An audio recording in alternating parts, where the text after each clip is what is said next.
We thank you all for choosing to co-create this very ecstatic and joyful interaction with one another. As the channel mentioned, he is currently exploring the location on your planet that you describe as Vermont, and the energies here are allowing for his naturalistic grid that is both a part of his body and aura to be more greatly restored through the deepening of the synchronization with the land and elemental energies. For those of you whom are more urban in your baseline location, it is imperative that you take time each month, ideally each season at a minimum, to be able to fully immerse yourself into nature so your own signature frequency can become more and more obvious to you. Remember, you have the phrase on your planet, you are like those whom you hang out with or whom you spend your time with. If you spend your time inside in a box, working with electronics, microwavable foods, things like this, you gradually become more and more and more like the very objects, the very places that you spend your time with. Therefore, to maximize one's relationship with the signature frequency, deep immersions into nature are required. And when you have a deep enough immersion within Mother Nature's heart, what you will find is, should you be in a less natural environment, an urban home or construction or something like this, you yourself will then represent the mountains. You yourself will represent the forest. And the beauty of nature, the natural grid, can then express through you and can overlay itself upon the more modern or urban living location, as well as all of the objects contained within it. Remember, if you are to truly code your reality in the ways that you prefer, you yourself must have more energy within you than the energy fields of the subjects that you wish to shift, change, or affect. If your energy is low and you attempt to cause many changes and many shifts within your lives, it is less likely to be successful. It doesn't mean it will be a failure, but you're going to find that what you would measure as success is perhaps only met 40%, 50%, 60%. If you spend time increasing your energy, especially the naturalistic energy, this will give you a greater energy reservoir to use in your encoding of reality. Whomever has the most energy has the biggest vote with regards to the collective consciousness and the many changes that can be created. And this is why it has seemed for so many years that the power structures on your planet have dominated. It's been their way rather than the way of the people. And why has this been so? Well, for many of you, your ancestors spent their whole lives giving their power to external authority structures, thus allowing for the external structures to carry out the will of the people, if you will. However, whose will is being referenced here? The will of those whom have received the power from the many. And in your time, your age of great awakening, you yourselves are recognizing you are your own inner authority. You are your own inner power structure. You are your own infinite universe. And as a result, you have conscious access to all of the energy that you could possibly need to make whatever changes you desire in your life. And now the voice of the many is becoming the voice of Earth that the universe listens to. Instead of a select few holding the power and pulling the strings, it is now the human collective consciousness itself that holds the power and is able to pull the strings. If you hear people talk about a shadow government, yes, there may be secret factions that exist within world governance, and that's all well and good, or perhaps it's not, depending on how you want to look at it. In actuality, the citizens themselves are the shadow government. You are all the subconscious of your power structures. Your power structures are meant to represent the people. Therefore, they are like the conscious self.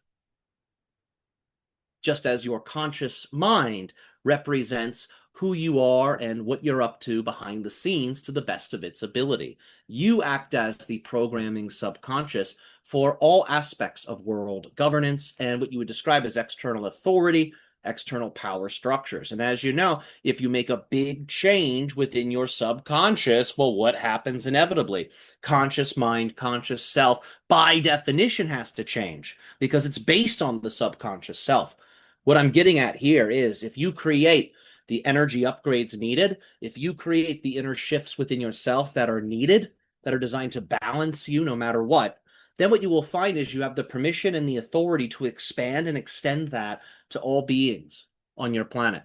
There are many whom strive to create global peace, global harmony, global love, yet in themselves they have not created this.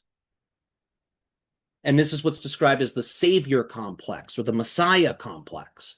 There are many people on your planet whom boldly demonstrate it consciously or unconsciously. Get out there and change the world. Yes. First and foremost, whatever you're going to attempt to change on your planet, be willing to change it in yourself first, or you will fail every time. So if you want there to truly be world peace, you must cease the incessant wars within your mind, within your heart.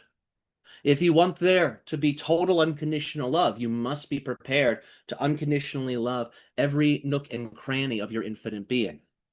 If you really want there to be forgiveness in the world, you must forgive yourself and you must forgive those in your life whom you deem to be those whom have wronged you, those whom have hurt you. So whatever change you want to see, first and foremost, make it change in yourself. And from here, then you can extend it and expand it to every person on your planet. I remind you, the words I'm saying are just as important as any answer to any question I will give you. So when I am speaking, it is my request that you pay as much attention as possible, because I know you think you already know these things. You're still in kindergarten. When you truly know these things in your bones, you will be on a new earth where everyone around you reflects this energy and information back to you in some way. But if you're not seeing that, that means that this information is specifically for you. It is 100% for you. Furthermore, as you explore yourself deeply and infinitely with these energies that have been outlined, you are going to attract soul family members into your life whom are here to help you refine, grow, and develop the very virtues and qualities that I have described. And it is through the soul family relationships that these positive energies get expanded. As I have mentioned before, the energy change starts first with yourself and your physical and energy body. Then it begins to expand to the family unit. It begins to expand from here to the community. And from here, the community level, to the collective at large. It's the soul family relationships and friendships that assist you in this expansion process of the new energy. If it all stays contained within you, if you're not expressing it in some way, the positive energy is only going to be able to code that which is directly in your field. And you can have a very beautiful life.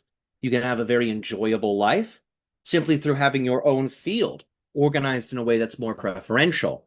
Many of you, however, have found that even if your own life is preferable and enjoyable, there's still suffering on the planet. There are still problems in people's lives. There's still pain. And your heart is very big. And many of you recognize that you are the collective just as much as you are yourself. Therefore, work with the soul family relationships, the physical friends whom support you, whom love you, whom are here to expand through celebration and mutual growth and evolution. And together, you will find that your positive qualities, not just personally, but in the soul family network, will shine as one. And this is when you will find greater collective shifts are then possible. If you spend most of your time by yourself, in the same places, in the same circles, that's fine. That gives you a momentum. It's a routine. It's like a turbine. It generates power, and that's very, very helpful. Be willing to also expand past the normal comfort zones of routine, so that way you can attract the soul family members in. They might not come into your life if your life is limited to routine. You may have to expand a little bit, and that shows the universe, it shows the source. Oh, they're serious about this. They're going out of their way to meet their soul family. They're going out of their way to share their heart and to share their love. And this gives the universe full permission to reflect the energy back to you. The universe does not speak in half-truths. It doesn't speak in half-promises. It speaks with totality, with certainty, and with freedom, because all things can change if the appropriate energy equation is presented. It is my will for all of you to know this and to enjoy it as deeply as you can. I'm pretty much giving you all permission to go hang out with one another, to find your friends, your family, whom have traveled with you across the myriad of simultaneous incarnations. If you love yourself, you will find it is easy to love the new people whom will come into your life and help you to change everything. These are the people, the helpers you have been praying for, that you have been asking for, that you have dreamt of. They are here on Earth, and every single one of them is for you. So follow the energy. Use the planet to return to your signature frequency. Generate the qualities within that you wish for the collective to embody as well, and expand past your personal sphere into a greater collective relationship with new friends, new family, whom are here to add to your life. And this group energy will act as the unlimited fuel to create every change that will ever be needed here on your Earth timeline. As we go deeper, we remind you that you can at any point delete the concept of distraction. You can at any point delete the concept of annoyance. You can at any point delete any energy you say you do not prefer. So instead of simply sitting there and feeling whatever you're feeling, consider this as an activity. Whilst you're seated here, perform a body scan. Bring your awareness from your toes all the way up to the top of the head. And then let the awareness descend back down. And just do this for a few moments. You don't have to do it quickly. You can do it very, very slowly. And I want you to notice what changes. I'll point out the first change. It is impossible to become locked into a train of thought if you are body scanning yourself like this. It keeps you completely present. So any type of thought or feeling that might take you away from the moment or might build up and become a distracting thought or emotion, none of that happens if you simply let your energy flow and move through you. The second thing that happens through scanning the energy field, any blockage within you can almost instantaneously dissolve. Remember, a blockage is nothing more than a minor imbalance that has become reinforced over time through similar usage of mental, emotional, physical energy. So if you change up what you're doing inside of yourself, how you're thinking, how you're feeling, how you're listening, blocks are dissolved and they're also prevented. This is key information for many of you because this type of body scanning yourself up and down, it's not just for this moment while I'm speaking to you. You can do this in the elevator, you can do this in the restaurant, you can do this in the living room chair. If you're used to moving the energy, you will know what it truly is to be like water. You can take on any form. You can adapt to any circumstance, any situation. So allow for your energy to move. Allow for your energy to flow. And when you find that the mind is building up a certain type of charge, be it positive or negative, remember you can distribute the charge. You can move it. So that way, you're the one organizing yourself instead of your unconscious. If you just let the body and mind do whatever it wants with the energy, you're going to find that you have two selves, one who's trying to maintain control and another self that feels like they're sort of losing control. If you become aware of the energy flow and dynamic within you, then you have unified these two aspects of self, conscious and subconscious. So allow the energies to move. Use the breath. If you are not breathing consciously, this also means there is an energy blockage, and it is usually a solar plexus oriented blockage. All of this and more can be prevented just through scanning the body, just through nourishing your body consciousness, your energy field with your own awareness. And a big benefit to this, should you practice it every day, casually, as you're taking your walks, as you're listening to music, as you're sipping morning coffee. If you do this every day, absolutely nothing will happen.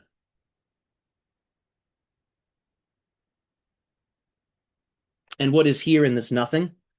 Everything. So back to the topic. The reason I say if you do this every day, nothing will happen is because when you are overwhelmed with thought, when you're overwhelmed with feeling, when there's discomfort, usually the mind will say, I need to fix this. I need to correct this. I need to balance this. I need to do something. It sort of needs to prove its worth. It needs to prove itself. When you just allow for your mind to naturally flow up and down the body, when you scan the body, you are getting out of the way. Instead of going into a mental process, which actually removes you from the usual flow of things in physical reality, you are going into a feeling process, and this is the feeling process of your self-relationship. Because you have diminished the mind through the feeling process, it's as if you've gotten out of the way. You're no longer the one doing anything. It is the awareness itself, because awareness is not something that's done. Awareness simply is. And when you take time to move the energy through the system, it is here where you are synchronized with this primary power of awareness. And awareness is bigger than you.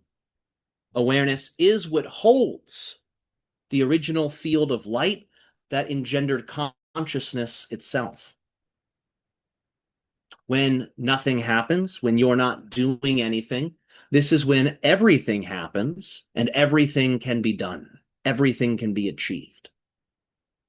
These types of paradoxes go over most people's heads. If I'm not the one doing anything, if I'm just sitting there, how are things going to happen? And this is a person that doesn't fully know themselves. They still think of themselves as the body. If you apply what I have shared in the beginning of this transmission, and then extend it into this fluid body awareness, you are going to be a walking synchronicity machine. So challenge yourself one day, allow for the mind to flow through the body as needed. Just one day, and you can go back to the old way of doing things right when you're finished. However, most of you won't. Because once you taste the sweetness of your foundational awareness, which is deeper than what you think awareness is right now, when you taste that, there's no going back. Everything else becomes stale. And when you stay one with your awareness, the multidimensional flavors and qualities of all things will shine. Remember, it's the mind that creates the veil. So if you relax the mind, there is no veil. There is only revelation. And if you have applied what I said at the beginning, should you love yourself all the way, should you forgive yourself for everything you have done or not done, then you will not cower in the face of revelation. Instead, you will open your arms, you will open your heart, and you will fully embrace the unknown as a greater aspect of you.